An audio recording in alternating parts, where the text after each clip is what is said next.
Student है वो। ये कैसे स्टूडेंट है? और मैं एक बात जानना चाहता हूं, भारत में कुछ मीडिया में लोग या कुछ सोशल मीडिया पे लोग कह रहे हैं कि ये है स्टूडेंट की ताकत, ये है छात्रों की ताकत, कि जब छात्र जाते हैं तो सरकार, ये रेप कर रहे हैं लोग, ये हिंदू बच्चे उठा के ले जा रहे हैं, बच्चियां उठा के ले जा रहे हैं, ये लोग इनोसेंट लोगों के घर में जा रहे हैं, उनकी खोपड़ियां उतार रहे हैं। ये स्टूडेंट हैं, ये आतंकवादी हैं, ये दीज पीपल आर टेररिस्ट्स। আসসালামু আলাইকুম বন্ধুরা, কেমন আছেন? আমি এনাম আবার হাজির হয়েছি আপনাদের মাঝখানে। তো আজকে এই মুহূর্তে বর্তমান অবস্থা দেশের এবং কি হচ্ছে, মানে কি ব্যাপারে সতর্কতা অবলম্বন করা উচিত, কিভাবে দেশ যাবে, এইসব জিনিস নিয়ে একটু নানা রকম ভয়ভীতি আছে এবং এগুলো নিয়ে কথা বলবো আর কি। তো দেখেন, আমি ডক্টর ইউনূসের প্রতি যথেষ্ট শ্রদ্ধা, ডক্টর আসিফ নজরুলের উপরে যথেষ্ট শ্রদ্ধা আছে আমার। আমি গতকালকেও ভিডিও বানিয়েছি আর কি। তো আমি বরাবরই চেয়েছিলাম যে তারা বাংলাদেশের মানে একজন মানে অন্তর্বর্তীকালীন সরকার বা তত্ত্বাবধায়ক সরকারের প্রধান হবেন এবং একজন এই ক্যাবিনেটের সদস্য হবেন, উপদেষ্টা হবেন, এগুলি আমার চাওয়া ছিল আর কি। তো ডক্টর ইউনূসের ব্যাপারে অনেকে বলেন আর কি যে উনি ইসরায়েলের এজেন্ট। তো এই সব কিছু মাথায় রেখেও কিন্তু আমাদের ওরকম একটা চাওয়া ছিল, আমরা আমজনতা, এবং আমাদের আসলে ওরকম রাজনৈতিক কোনো সংশ্লিষ্টতা নাই। আমরা দেশকে স্বাধীন করেছি, অনেক রক্ত ঝরেছে এবং এই ছাত্র জনতার যে গণ অভ্যুত্থান, বিপ্লব, এটার মাধ্যমে আমরা আবারও দ্বিতীয়বার স্বাধীন হয়েছি, যেটা ডক্টর ইউনূস বারবার বলতেছেন। তো এটা সব কিছুই ঠিক আছে, কিন্তু এখন একটা যে অরাজক অবস্থা তৈরি হতে যাচ্ছে আর কি, তো সেটার ব্যাপারে আমি বারংবার বলে আসছি যে দেখেন, ছাত্রদের আসলে রাজনীতির মধ্যে এই মুহূর্তে মানে টেনে আনাটা উচিত হবে না, এবং যারা এটা করবে তো তাদের উপরে আমাদের শত্রু পক্ষের একটা মানে আসর থাকবে আর কি, মানে তাদের ঘাড়ে চেপে বন্দুক দিয়ে শিকার করা আর কি। তো সেই জিনিসগুলো আমি বারবার আমার আগের ভিডিওতে বলে আসছি। তো এখানে সবাই শিশু, যারা আন্দোলন করেছে ছাত্র, আমার সন্তান সমতুল্য, বা অনেকের মানে আমরা জানি যে আমাদের ভাই বোন, তো অনেকের ত্যাগ এবং অনেকের মানে রক্তক্ষরণের মাধ্যম দিয়ে আমরা এই দ্বিতীয়বারের স্বাধীনতা অর্জন করেছি। তো এখানে এখন আর আসলে ভুল করা উচিত হবে না। তা আমার বারবার এই মানে চাওয়া ছিল যে ছাত্রদেরকে আসলে একটু বিতর্কের বাইরে রাখি। তো এখানে যদি তারা ক্ষমতার জন্য বা কি বলে একটা চেয়ারে আরোহণ করে ফেলে, তো তার অপোজিশন হবে এবং আমরা তাকে নিয়ে বিতর্ক করব, তাদের ভুল ত্রুটি নিয়ে কথা বলবো, এটা একেবারে স্বাভাবিক। এবং এখানে আমি এটা বারবার বলে আসছি যে তাদের রাজনীতির মধ্যে আসাই উচিত না। তারা যেরকম বীরত্বের কাজ করেছে, এটা একেবারেই, যেটা বঙ্গবন্ধু অনেকে বলেন শেখ মুজিবুর রহমান, বাট আমি বলি না। তো শেখ মুজিবুর রহমান যেটা রাজনীতিতে আসার পরে উনি ভুল করেছিলেন, তো তার এই ভুলের খেসারত হিসাবে আমরা তাকে দেখছি যে তার চলে যাওয়া আর কি। তো ছাত্রদেরকে আসলে এই রাজনীতির মধ্যে এনে এখন ডক্টর ইউনূসের, যেমন উনি বেগম রোকেয়া ইউনিভার্সিটি আবু সাইদের ফ্যামিলির সাথে কথা বলেছেন, তারপরে বেগম রোকেয়া ইউনিভার্সিটির ওখানে ছাত্রদের সাথে কথা বলেছেন। তো তার এই ভিডিও ক্লিপটা আমি দেখতেছিলাম আর কি। তো উনি বারবার বলতেছিলেন যে ছাত্রদেরকে আগায় নিয়ে আসতে হবে, তারপর ছাত্রদেরকে হাল ধরতে হবে, মানে তার সারাংশগুলো এরকম আর কি। তো ওখানে আবার বাচ্চারা যারা নাকি ছাত্র পড়ুয়া, তো তারাও একটা দফা দাবি এগুলো নিয়ে কথা বলতেছিলেন যে গ্যাসের দরকার, তারপরে যাতায়াতের পরীক্ষা টরীক্ষা দেওয়ার সময় তাদেরকে মানে পয়সা খরচ করে ঢাকায় আসতে হয়, তো এগুলো বিভাগীয় জায়গাতে পরীক্ষা টরীক্ষা এগুলো করা যায় কিনা। তো এগুলা হচ্ছে যে একেবারে আমজনতার কথা আর কি। এখন ডক্টর ইউনূস বারবার বলতেছিলেন যে এগুলি আমার জানি, এগুলি আমার কথাই তোমরা বলতেছো। তো এইগুলো আসলে আমাদের যদি বাংলাদেশের এই মুহূর্তে, আমি গত ভিডিওতেও আমি জানিয়েছি যে এই মুহূর্তে মানে জরুরিভাবে কি করণীয়। তো এইটা না যে আমজনতা একটু কনসিয়াস বা একটু এক্সপিরিয়েন্স, যারা বিভিন্ন আমল দেখেছেন আর কি, গত 15 বছর দেখেছেন, তারপরে বিএনপির আমল দেখেছেন, এরশাদের পতন দেখেছেন, হ্যাঁ। তো আমার এই স্বাধীনতা দেখার সৌভাগ্য হয়নি, বাট ওই সময় যারা আছেন, তো তারা তো আসলে আরও মানে বিজ্ঞ আর কি। তো তাদের কাছে যদি এই মুহূর্তে করণীয় কি, এটা যদি ডক্টর ইউনূস চান, তো উনি নিজেও জানেন যে কি করতে হবে এখন। তো এইগুলি আসলে বারবার উনি ছাত্রদের দ্বারা পরিবেষ্টিত হচ্ছেন, এটাতে আমার একটু শঙ্কা যে বাহিরের শত্রু যারা আছেন তারা এদের এই ছাত্রদেরকে ব্যবহার করে আবার একটা ফায়দা লুটতে পারে কিনা। এবং আমি আজকে দেখলাম যে ডক্টর ইউনূস বলতেছেন যে যারা এতদিন করে আসছেন তাদেরকে সরে যেতে হবে, তাদের উপর দায়িত্ব দিতে হবে। ভাই, আমি ডক্টর ইউনূসের কোনো ব্যাপারে বিতর্কিত কোনো মন্তব্য করব না, কিন্তু আমি এই মুহূর্তে চাই না যে ছাত্ররা নিজেদেরকে তৈরি না করে এই ফিল্ডে আসুক। মানে রাজনীতি, বাংলাদেশের রাজনীতি তো ওই অনেকে বলেন আর কি যে বাংলাদেশের রাজনীতি এবং বাংলাদেশকে চালানোটা আমেরিকার চাইতে আরও বেশি কঠিন, এবং বর্তমানে তো আরও কঠিন।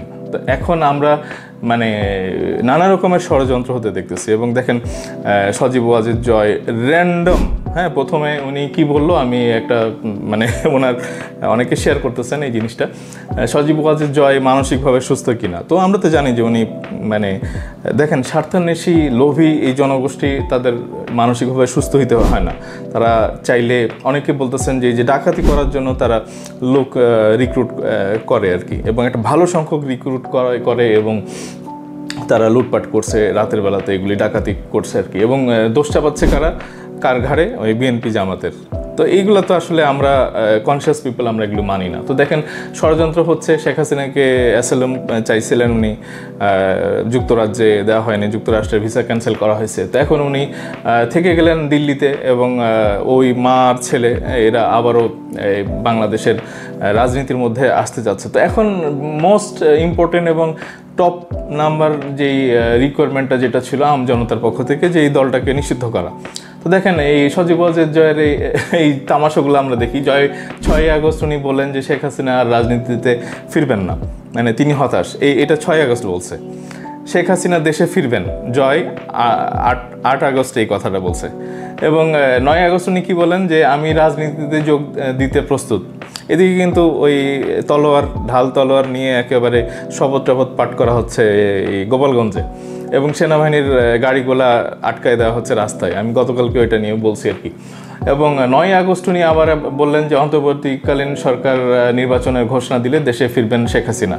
এই পাগল একটা পুরা, মানে এর তো মানে এইসব দাঙ্গা ফাসাদ করার জন্য এবং লুটপাটের জন্য তো আমরা অ্যাটলিস্ট ফাঁসি না হইলে তো আমরা তার যাবজ্জীবন চাইতে পারি, এবং আন্তর্জাতিক কোর্টে তার বিচার হওয়া উচিত। মানে তাকে এই কথা বলার এইসব র্যান্ডম ইন্ডিয়ার মিডিয়াতে উনি লাস্টলি কী বলে রয়টার্সের সাথে উনি বলেছেন যে উনি প্রধানমন্ত্রী, শেখ হাসিনা পদত্যাগ করেননি, তিনি এখনও প্রধানমন্ত্রী। এটা জয় 10 আগস্ট বলছেন।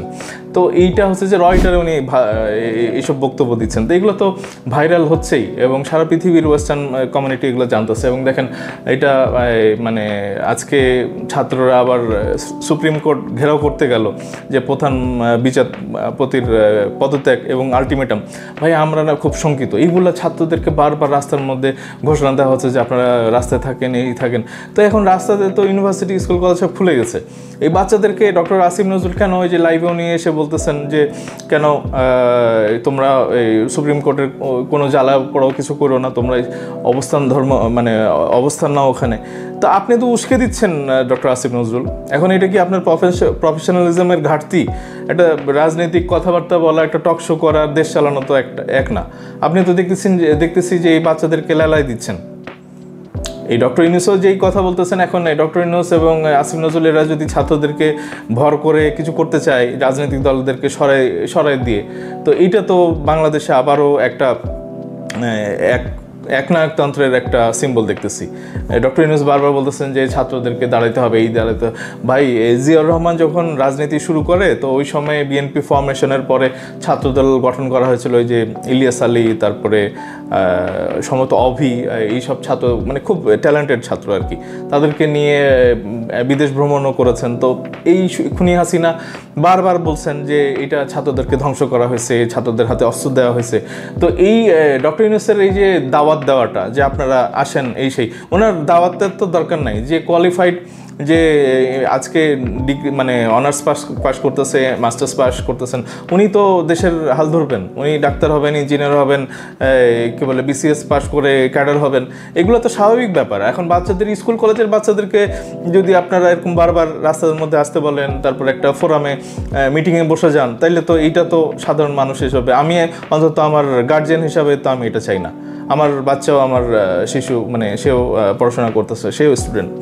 তা আমি তো আমার বাচ্চার ঘাড়ে উপরে বসে তো আমি দেশ শাসন করবো, এটা তো মোটিভ হওয়া উচিত না। এরা সবাই আমাদের বাচ্চা এবং এদেরকে গড়তে সাহায্য করেন ডক্টর ইউনূস, ডক্টর আসিফ, এদের ঘাড়ে চাপানোর দরকার নাই এবং এইটার একটা সুযোগ নেবেই। মানে ভারতে ভাই ইউ কান্ট ইমাজিন যে কীরকম হিন্দু নিধন এইসব আজে বাজে কথা বলা হচ্ছে। ওই মানে আমি খুব হতাশ হব যে ধরেন আমাদের বাংলাদেশের যে মিডিয়াগুলি আছে তারাও এক সময় একই কথা বলতো আর কি, মানে আওয়ামী লীগের সুরে আর কি। তো এই মিডিয়াকুরও একটা সম্ভাবনা আছে। দেখেন রংপুরে আবু সাঈদের কবর জিয়ারত করলেন ডক্টর ইউনূস, এটা ওটা, কিন্তু আমরা ওই তার এই যে আওয়ামী লীগ নিষিদ্ধ করা বা তাকে যে আমরা এখনও তাদের সাথে সহ অবস্থান, এগুলোর কিন্তু সুযোগ নিচ্ছে কে? জয় এবং হাসিনা। এবং হাসিনাও কিন্তু মানে তাদের এই মোবিলাইজ করার জন্য এই মেসেজ টেসেজ দিচ্ছে এবং তার যে লুটেরা বাহিনী, খুনি বাহিনী, এবং আজকেও আমি শুনলাম যে সালমান এফ রহমানের বাসাতে আগুন টাগুন লাগাইছে। এগুলা হিন্দু বাড়িতে তো ওভাবে না। আপনি দেখেন যে ডিসি, এসপি, এদের মধ্যে কত লোক তার এই হিন্দু মানুষ যারা আছে সনাতন ধর্মে তাদেরকে ঢুকাইছে এবং তারা ওই দলীয় ক্যাডার হিসাবে কাজ করছে। তো আমরা তো এদের বাড়িতে যদি হামলা হইতে দেখি বা তাদেরকে যদি বিচারের মধ্যে আসতে দেখি, তো এখানে তো ভারতের কোনো সমস্যা হওয়ার কথা না। কিন্তু ওখানে দেখেন একেবারে, যেমন গতকালকে বিএনপি এরকম একটা স্টেটমেন্ট দিয়েছে যে শেখ হাসিনা যদি ওখানে ইয়েতে থাকে, ভারতের আশ্রয়ে থাকে, তাইলে ভারতের সাথে সহযোগিতা তাদের করা মানে একটু কঠিন হবে বা এরকম কিছু বলছেন আর কি। এইটা নিয়ে তারা মানে আগুন কেন বললো? 2 পয়সার বিএনপি, এরা কি কোঅপারেট করবে ভারতের সাথে? এই এদের আর্মিদেরকে রাস্তায় নেমে আসতে হবে, এদেরকে লাঠি দিয়ে পিটাইতে হবে, পিটানি ছাড়া এদের কোনো রক্ষা নাই। সমানে ভাই ওদের ওখানে একেবারে গুলি চলতেছে এবং এইটা আমাদের মানসিকভাবে আমরা বিপর্যস্ত। शेख हसीना कहां पे चूक गई? शेख हसीना ने जब बोला कि बंद करवाओ, बांग्लादेशी फौज ने शेख हसीना का हुक्म नहीं माना। उसने बोला नहीं साहब, हम इनके साथ जोर जबरदस्ती नहीं कर सकते क्योंकि ये बेचारे स्टूडेंट हैं वो।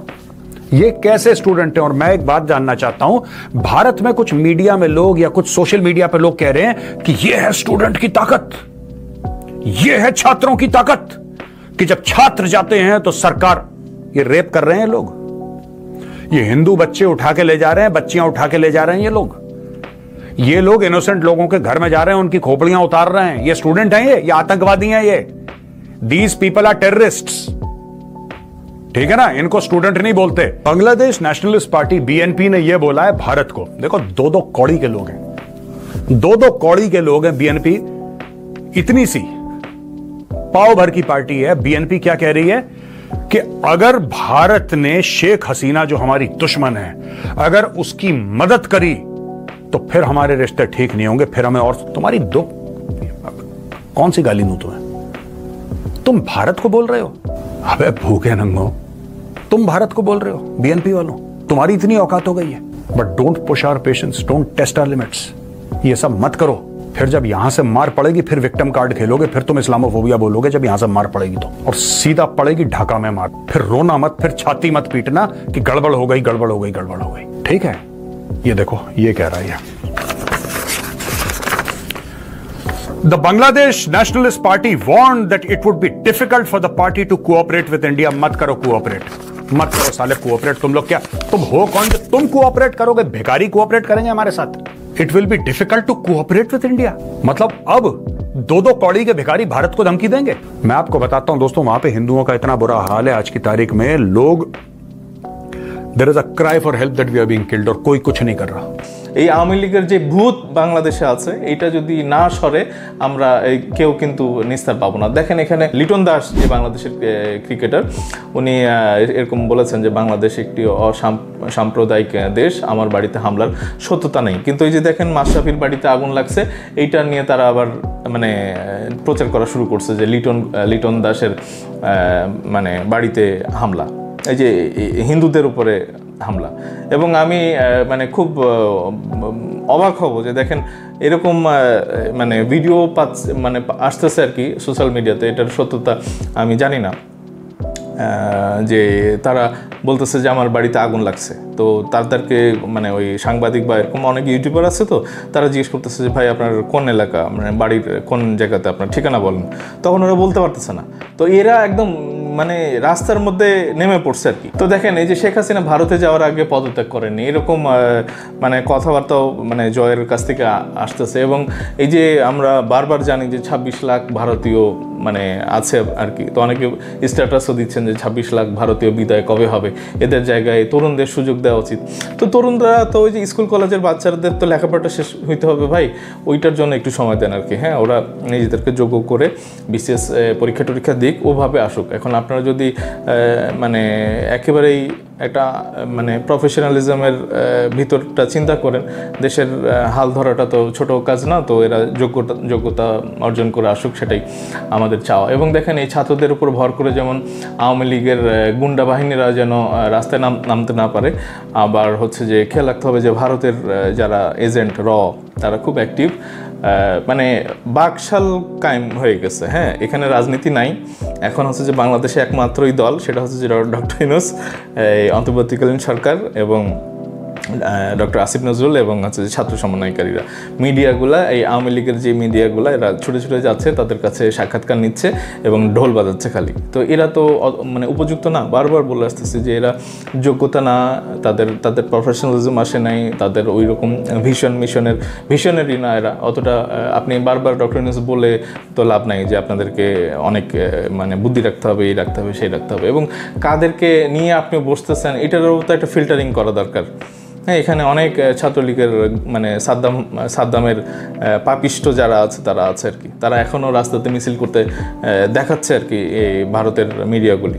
তা আমরা তো শঙ্কিত। এখন ওই খুনিরা যারা আমার আবু সাইদকে মারলো, কে বলে মুগ্ধকে মারলো, তো তারা যদি এখন আপনাদের সাথে মিশে যায়, তো এটা আমরা প্রতিবাদ করব না? অবশ্যই করব। এবং আপনাদেরকে এখানে সজাগ হইতে হবে। বিএনপি এবং জামাত, হেফাজত, ইসলামী ঐক্যজোট, বাম ডান, এরা অনেক দিয়েছে বাংলাদেশকে। গত 15 বছরে যা দিয়েছে বাংলাদেশের, এই 50 বছরের উপরে বয়স, তো এই এত সময়ের মধ্যে কোনো বিরোধী দলকে এত স্যাক্রিফাইস করতে আমরা দেখিনি।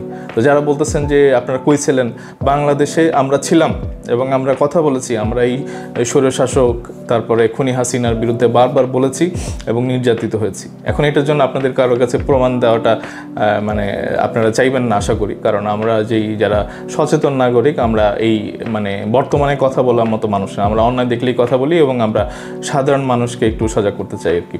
এবং এখানে দেখেন যে মানে আল জাজিরার মতো মানে সংবাদ মাধ্যমও কিন্তু বলতেছে যে ওখানে প্রায় 10-15 বছর আগের যে হিন্দু ধর্মের উপরে কিছু যেই ঘটনাগুলো ঘটেছিল সেগুলোও কিন্তু তারা দেখাচ্ছে। এবং তারা এটা পলিটিক্যাল যে আক্রমণগুলো যেগুলো হয়েছে, এটা তো স্বাভাবিক যে আপনি সারা বছর মানে কে বলে যুগ ধরে আপনি অত্যাচার করবেন এবং সেখানে আপনি হামলার শিকার হবেন না, এটা তো মানে এটা অস্বাভাবিক এটা। হ্যাঁ, তো সেখানে এটা সারা বিশ্বেই হয়, কিন্তু এইটা আবার ভারতে প্রচার পাচ্ছে অন্যভাবে। এবং আল জাজিরা খুব জোরে এরকম ফ্যাক্ট চেক করে তারা কনফার্ম করেছে যে না, অনেক পুরনো জিনিস দেখানো হচ্ছে এবং যেগুলি ধর্মীয় বলা হচ্ছে সেগুলো হচ্ছে যে পলিটিক্যাল ইস্যুস। এবং দেখেন এখানে ডিসি অনেক মানে সনাতন ধর্মের, এসপি, এদের বাড়িঘর যদি এখন আওয়ামী লীগের করার কারণে যদি আক্রান্ত হয়, তাহলে এইটা আবার ওরা চিৎকার করতেছে। তো এইটা তো ভারতের পুরনো অভ্যাস, তারা এই মানে পানি ঘোলা করে মাছ শিকার করতে চায়। এরা চায় যে স্টুডেন্টদের ঘাড়ের উপরে ভর করে এই সরকার কে বলে মার্শাল ল দিক বা জরুরি অবস্থা দিক, বা হচ্ছে যে এই সরকারটা আরও 2 বছর 4 বছর 6 বছর থাকুক। তো এইটা তো তাদের প্ল্যান। -2 হাসিনা সরে গেছে এবং বিএনপি থাকবে না, এটা তো একেবারে ডক্টর ইউনূসের আজকের যে বেগম রোকেয়া ইউনিভার্সিটিতে ছাত্রদের সাথে কথা বলেন সেটার মধ্যেও মানে কিছুটা স্পষ্ট আর কি। তো আমরা ওই ভীত হতে চাই না। এখানে ডাকাতি করতেছে আওয়ামী লীগের গুন্ডা বাহিনী, তারপরে অশান্তি, রাতেও অশান্তি। তো ওরা অনেকে বলে যে 75-এ চোর রেখে গেছিলি, 71-এর পরে চোর দিয়েছিস, আর এখন হচ্ছে যে 2024-এ ডাকাত দিলি আর কি। তো এখন আওয়ামী লীগকে নিশ্চিহ্ন করতে হবে, এটা ব্যান করা ছাড়া আমাদের কোনো উপায় নাই। এবং এই রাস্তাতে এরকম সুপ্রিম কোর্টের ঘেরাও করতে ছাত্রদেরকে না একেবারে টেবিলে পাঠায় দেন ডক্টর আসিফ নজরুল। আপনাকে এই লাইভে আমরা এসব বলতে দেখতেই চাই না। রাজনৈতিক দলগুলো আপনাদের পাশে থাকুক এবং তাদের সাথে মিলেমিশে আপনারা কাজ করেন, মানে ছাত্র কমিউনিটির 1-2 আমরা শুনতেছি যে তত্ত্বাবধায়ক সরকারের যে উপদেষ্টা, তাদেরকে অ্যাসিস্ট করার জন্য নাকি 2-1 করে নিয়োগ করা হবে। পাগল হয়ে গেছেন আপনারা? এটা ভারতের একটা নীল নকশা, এবং ডক্টর ইউনূসকে তো আমরা অনেককে বলতে শুনছি যে এটা আমেরিকার মানে এজেন্ট হিসাবে কাজ করেন, এটা সেটা নানা রকম আমরা ওভারলুক করে গেছি, কারণ ওনার উপরে আমাদের আস্থা আছে। কিন্তু এই যে এই ইন্দো প্যাসিফিকের মধ্যে যে আবার আমেরিকা ইন্ডিয়ার যে একটা ঘুটু লাইন আছে, তো সেটা তো আমাদেরকে বুঝতে হবে। তো ডক্টর ইউনূসকে যেমন পিনাকিদা বলছেন যে উনি কেন 4 দিন পরে আসলেন, হ্যাঁ, এই যে বিকালে আসছি সকালে আসছি এইসব বলে বলে উনি টাইম কিল করছেন। তো এগুলোর মধ্যেও অনেকে ভয়ভীতি আছে, আতঙ্কিত আমরা। তো এগুলা উনি ক্লিয়ার করবেন, এবং এই ছাত্রদেরকে বারবার উনি সামনে না দেখে ওনার পাশে ছাত্রদেরকে দেখি, ওনার পাশে ডানে কথা বলতে গেলে উনি ডানে বায়ে সব এই সমন্বয়কারী। তো আপনারা তো এই কমিউনিটিকে বিতর্কিত করে দিচ্ছেন ভাই, এদেরকে সুযোগ দেন না। এবং যারা সারা জীবনে একটা মানে এরকম পোটেনশিয়াল ব্যক্তিত্বের কাছে সেলফি তুলতে চায় নাই, তাদের নানা রকমের আগ্রহ, এটা আমাদের খুব খারাপ লাগে। যেই সমন্বয়কারীদের কথাতে আমরা অঝরে কাঁদছি, তারা গোপন জায়গা থেকে আমাদেরকে নির্দেশনা দিচ্ছিলেন, তো তারা তার পিছনে দাঁড়ায় মানে সেলফি নেওয়ার জন্য মাথা উঁচু উঁচু করে মানে পিছিয়ে পড়ে যাচ্ছে, তো মাথা উঁচু উঁচু করে দাঁড়াচ্ছে। তো এটা ভালো লাগতেছে না আমাদের কাছে। তো আমার মনে হয় একটু সজাগ থাকতে হবে, এবং যেগুলি আমি বললাম আমার মতে এইভাবে ঠিকমতো চললে আমাদের মনে হয় যে খুব দ্রুততম একটা সময়ের মধ্যে একটা নির্বাচন দিলে দেশে আবারও একটা শান্তি ফিরে আসার একটা সম্ভাবনা আছে। যত দিন যাবেন, এবং এখানে সেনাবাহিনীর যারা আছেন তারাও বাংলাদেশে খুব অ্যাক্টিভ, এবং তারা যেভাবে শেখ হাসিনার আত্মীয় হয়েও বিদায় করতে পারে, তারা আবার খুনি শেখ হাসিনাকে পুনর্বাসনও করতে পারে, দেশে ফিরিয়ে আনতে পারে। তো যারা আমার মতো ভয়েস রেজ করতেছেন যে খুনি হাসিনার বিচার চান, অনেকে বলতেছেন যে ইন্টারপোলের মাধ্যমে একটা অ্যালার্ট দিয়ে তাকে দেশে ফিরিয়ে আনা, ইন্টারপোল ভারত যদি নাও করে, ও ভারত থেকে বেরোলেই তাকে অ্যারেস্ট করা হবে, এটা দ্রুততম সময়ের মধ্যে করা উচিত। তো আমার মতে আসলে খুনি হাসিনাকে নিয়ে এসে বিচার করাটা এবং আওয়ামী লীগকে নিষিদ্ধ করে দেওয়াটা খুব জরুরি, এবং এটা থেকে আসলে আমাদের দেশের শান্তি ফিরে আসতে পারে। যারা ক্যাবিনেটে আছেন, বিশেষ করে ডক্টর ইউনূস, ওনার কাছ থেকে আমরা ইমিডিয়েটলি কোনো ইনিশিয়েটিভ বা অ্যাকশন দেখতে চাই আর কি। ধন্যবাদ সবাইকে। আসসালামু আলাইকুম।